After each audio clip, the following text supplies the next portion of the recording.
Instrumentos de tortura. Los instrumentos de tortura usados en la Inquisición le han dado la vuelta al mundo en diversas exposiciones, ya que es una labor fundamental de los organismos que protegen los derechos humanos el erradicar absoluta, total y definitivamente los actos de tortura. Los instrumentos que veremos a continuación se utilizaron básicamente con tres fines. El primero era la humillación pública de los supuestos herejes. El segundo, hacerlos aceptar su culpa por medio de indescriptibles dolores. Y el tercero es que lamentablemente también muchos de ellos sirvieron como herramienta de ejecución. El Museo de la Tortura, ubicado en la localidad italiana de San Gimignano, Siena, exhibe aproximadamente 85 de estos instrumentos con una detallada explicación de la manera en que eran utilizados. Veamos algunos de ellos.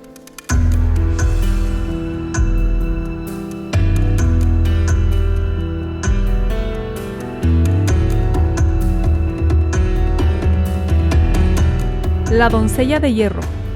Se trata de un sarcófago antropomorfo de 2 puertas con clavos en su interior que penetraban al cerrar sus puertas el cuerpo de la víctima. Esta acción se hacía lentamente y las puntas afiladísimas entraban en los brazos, las piernas y otros lugares como los ojos, los hombros y los órganos sexuales, para que la víctima no muriera inmediatamente, lo cual le daba la oportunidad de confesar. La rueda para despedazar. Este instrumento era muy común en la Europa germánica después de la horca. La víctima desnuda era estirada boca arriba con las extremidades extendidas y atadas. Bajo las muñecas, codos, tobillos y caderas se colocaban atravesados trozos de madera. El verdugo machacaba hueso tras hueso y articulación tras articulación, procurando no asestar golpes fatales. Según las observaciones de un cronista alemán, las víctimas se convertían en una especie de títere aullante, retorciéndose como un pulpo de 4 tentáculos entre arroyuelos de sangre.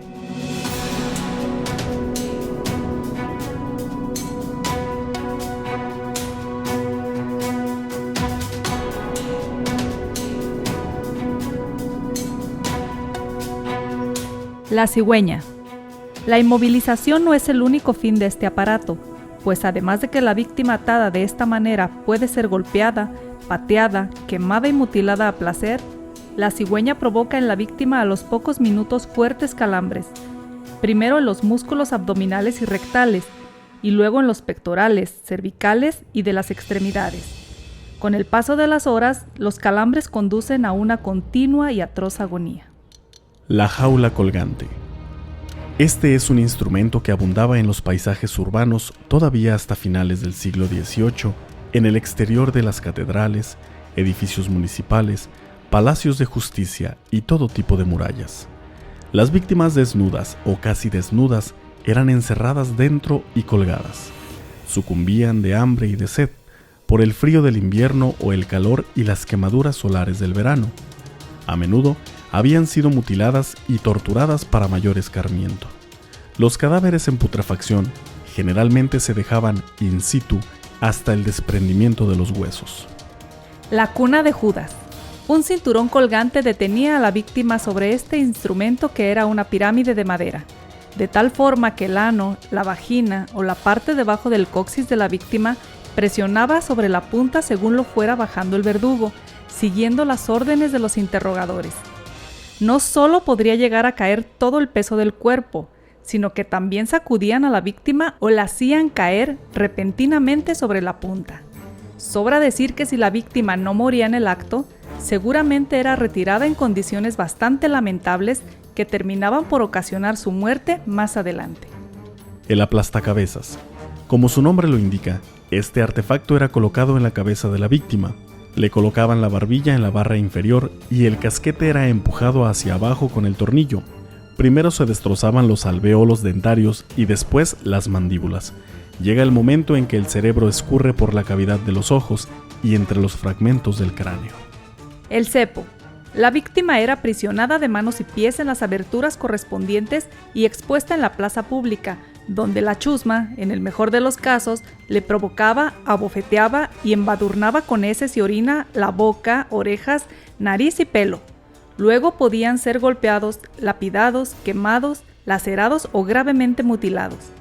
También les provocaban cosquillas en las plantas de los pies y en los costados, las cuales llegaban a convertirse en una tortura insoportable que nada tiene que ver con el aspecto humorístico que les han dado en algunos cuentos. La horquilla del hereje, con 4 puntas afiladísimas que se clavaban profundamente en la carne bajo la barbilla y sobre el esternón. La horquilla impedía cualquier movimiento de la cabeza, pero permitía que la víctima murmurase si se arrepentía o se obstinaba. Si la Inquisición era española, el hereje considerado impenitente se vestía con el traje característico y se le llevaba a la hoguera. Si el inquisidor era romano, entonces a la víctima se le ahorcaba o quemaba. La mordaza o babero de hierro. Este artilugio sofocaba los gritos de los condenados para que no estorbaran la conversación de los verdugos. La caja de hierro del interior del aro es embutida en la boca de la víctima y el collar asegurado en la nuca. Un agujero permite el paso del aire, pero el verdugo lo puede tapar con la punta del dedo y provocar asfixia. A menudo los condenados en la hoguera eran amordazados de esta manera, sobre todo durante los autos de fe, tal como se llamaban estos espectáculos públicos en los que decenas de herejes eran quemados a la vez, porque los gritos hubieran interferido con la música sacra. Algunas eran provistas de 2 largas púas, una de las cuales perforaba la lengua y salía por debajo de la barbilla, mientras la otra perforaba el paladar. El potro. La víctima era literalmente alargada sobre este instrumento y amarrada de brazos y piernas. En la fase inicial del interrogatorio sufría la dislocación de los hombros a causa del estiramiento, así como un intenso dolor en los músculos que se desgarraban. Si pasaba al segundo grado del interrogatorio, sus rodillas, caderas y codos se descoyuntaban y quedaba inválido de por vida. Ya en la tercera fase del interrogatorio, quedaba paralizado y era desmembrado poco a poco. Después de las horas y días, van cesando las funciones vitales. La silla de interrogatorio. Terminaremos esta pequeña muestra de los instrumentos de tortura con una antecesora de la silla eléctrica, la silla de interrogatorio. Este era un instrumento básico para el arte de cualquier inquisidor. El efecto de los pinchos sobre la víctima, que siempre estaba desnuda por supuesto, es obvio y no requiere comentario.